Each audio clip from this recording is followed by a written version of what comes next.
Hello friends, please hit the subscribe button and press the bell icon to get notified for new videos. Hello friends, welcome back to the channel. So today we are going to learn about filter functions.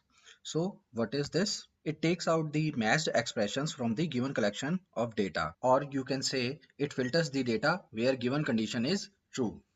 And this is the syntax for filter function.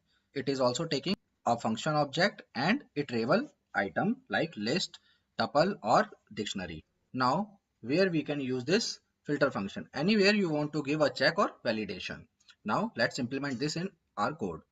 So this is my PyCharm, and again I'm going to comment this code.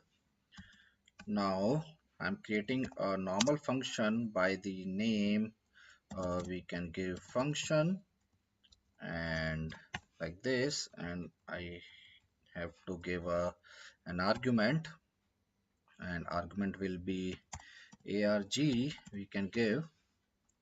And now I'm creating a list,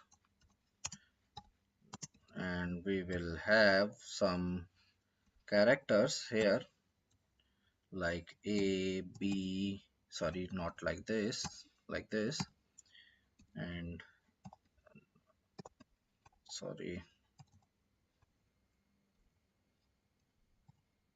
like this, then a b c d or e.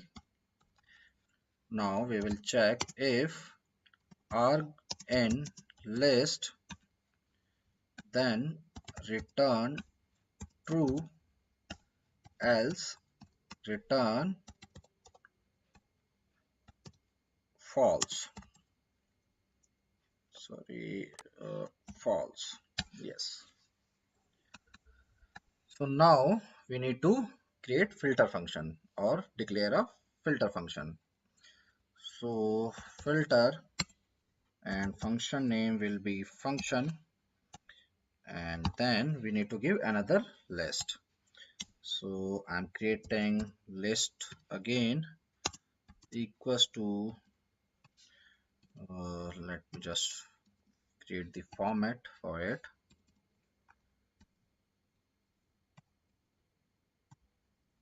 like this, and I'm going to give again some random characters and j, like this. Now I need to pass this list. Filter will return an iterable, so we need to save this filter variable, and now we need to create loop, and then f in filter, then it will print the f. So now what filter will do, it will run as we have length in our list.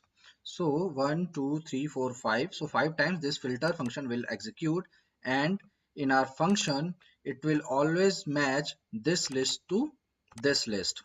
So a we have in list 1, b yes we have, c we don't have, d yes we have, and e we don't have.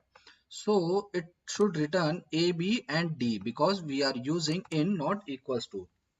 So abd will be the output. So let me just run it and let's see.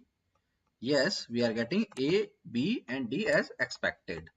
So this is the one of the way by which you can do, but you can do much shorter to this. So how you can do this? You just need to use lambda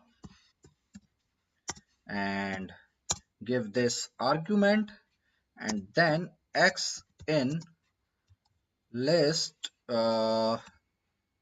this variable. Now what you need to do, just cut it and paste it here, and now I can delete this and it's done. So output will be the same. Let's run it.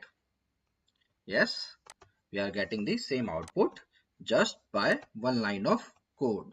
So that's it for this video. I hope you like the information. If yes, hit the like button, and if you are new to the channel, don't forget to subscribe and press the bell icon. Thank you for watching. Jai Hind.